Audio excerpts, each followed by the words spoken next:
Summer reading is dumb, and here's why.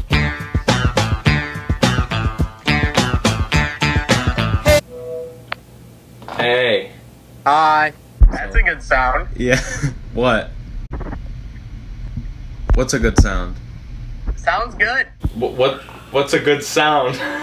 First off, it's a lost cause. From my experiences, I'd say about 15% of students read their entire summer reading book during the summer. And it's gotten so bad, it's just kind of a running joke teachers have now. I'll give you an example. Disclaimer. I'm gonna mention my 11th grade English teacher a few times in this video. No matter what this video makes it seem, one of my favorite high school teachers of all time. Back to the example. The first week of school junior year, my English teacher said, "Alright, now I'm gonna turn around. Raise your hand if you've read your summer reading book." While his back was turned, not one person raised their hand. And when he turned back around, he picked out a kid in my class and asked them to tell him how bad it was. Like, not a lot of people raised their hand if everyone raised their hand. And he just spilled it all out and said, nobody raised their hand. Now, that was pretty much a big blow. I thought we were about to get a good, cold, hard teacher talk, you know what I'm saying? But his response was something like, guys, that's not good. The quiz is in a week, you guys gotta get on that. Alright, have you read your summer reading book yet? We don't have summer reading this year. I'm taking Shakespeare and film. No. I'm not taking an English class, so like I'm not taking... We still have to do... No, we don't. Yes. I didn't even get a list. Do you have the list? Yeah. There's 5. We have book about current societal issues, book about current societal issues, book about current societal issues, book about current societal issues.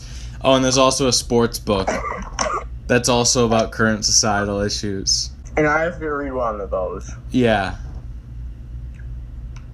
By Wednesday. Yeah.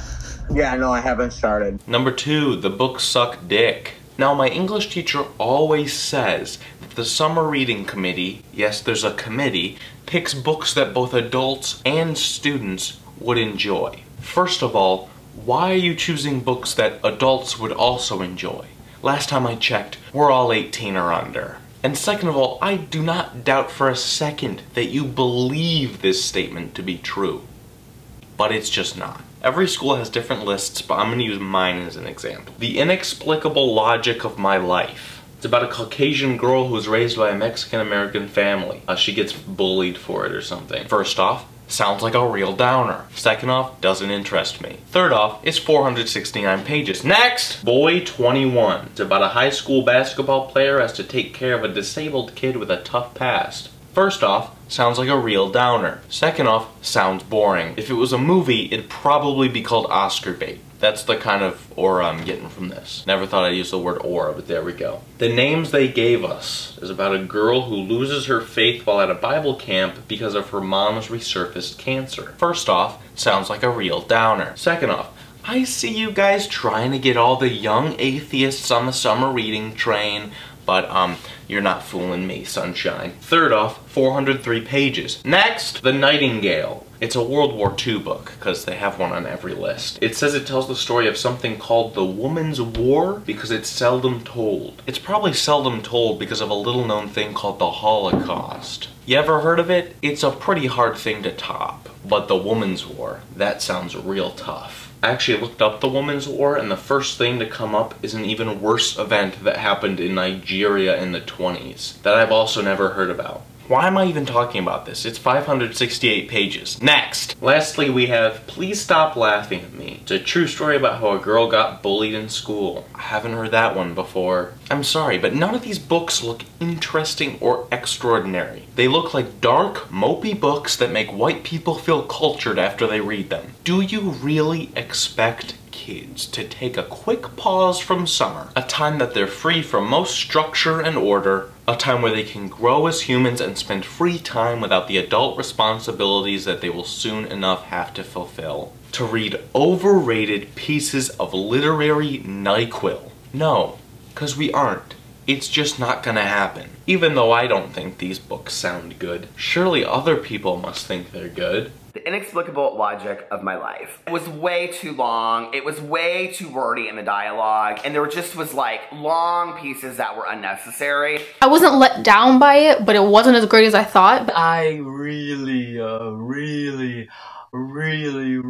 did not like this at all. Ooh. That's embarrassing. Number 3, there's a committee. I just didn't want you to forget that fact. There's a committee. Number 4, structuring English ruins English. English has always been my favorite subject in school, but until last year it wasn't my favorite class in school because of a little thing called the state. Last year my teacher took great pride in the fact that he really didn't have a huge structure to the way we read books. There were rarely any study guides.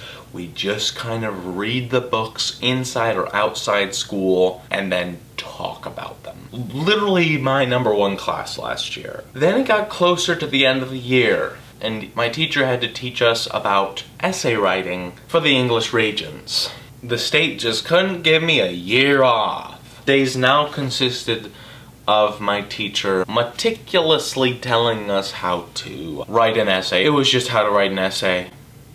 It was just how to write persuasive essays for literally like the last 4 weeks of school. It went from my favorite class to my least favorite class of the day. Like worse than chemistry, like holy shit. And that's what I'm talking about. Structuring an art form, structuring English, ruins English. So why, when you're not even told to? From my knowledge, the summer reading is not enforced by New York State. If it is, please tell me that I'm wrong.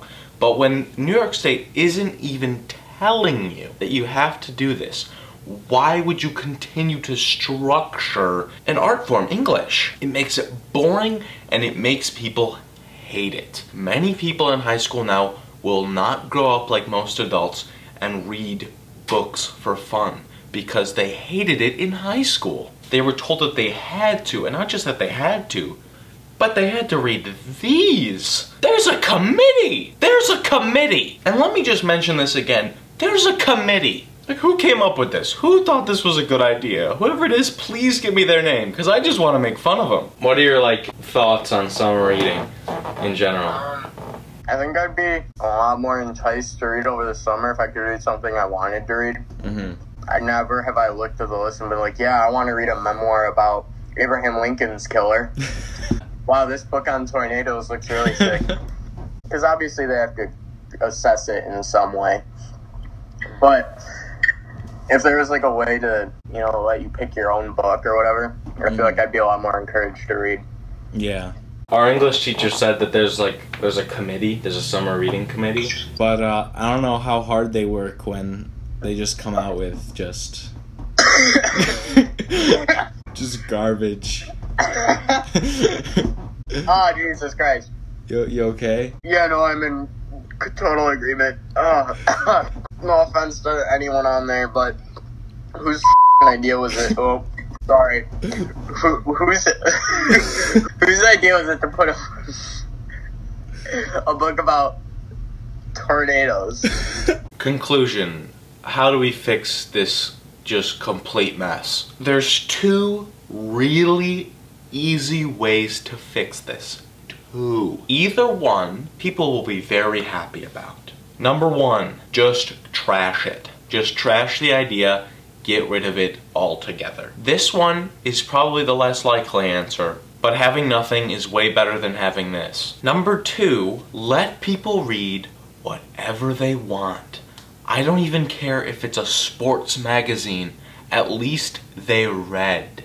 Just say, hey guys, read a book that's over, 20 pages? You can even make it 100 pages. But just say, read whatever you want.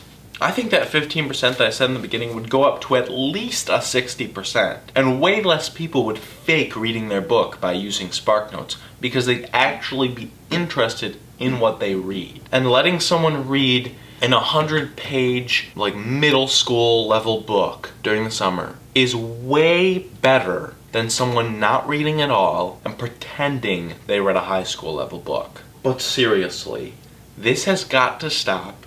It is literally the worst idea. That's like if your music teacher was like, alright guys, summer's coming around, you have to listen to Beethoven's entire discography over the summer. I'm not gonna do that. I'm gonna listen to the music I want to listen to. And I'm gonna read the books I want to read. Thank you. Have I mentioned there's a committee? Like, that's just the antithesis right there. There's so many things that don't have a committee. But summer reading has a committee. And here's how you can tell that I care about this. I'm going into senior year. I won't have to deal with this muddled nonsense anymore. But I still want it to stop. I've never felt that way about anything before. Usually if there's something that I don't like and I'm leaving, I'm like, well, at least I don't have to deal with it anymore. No, this like needs to stop now, or it needs to change or something. But please do it, because nobody likes it. Literally nobody. And it makes people hate the thing that you're teaching. Why would you want that?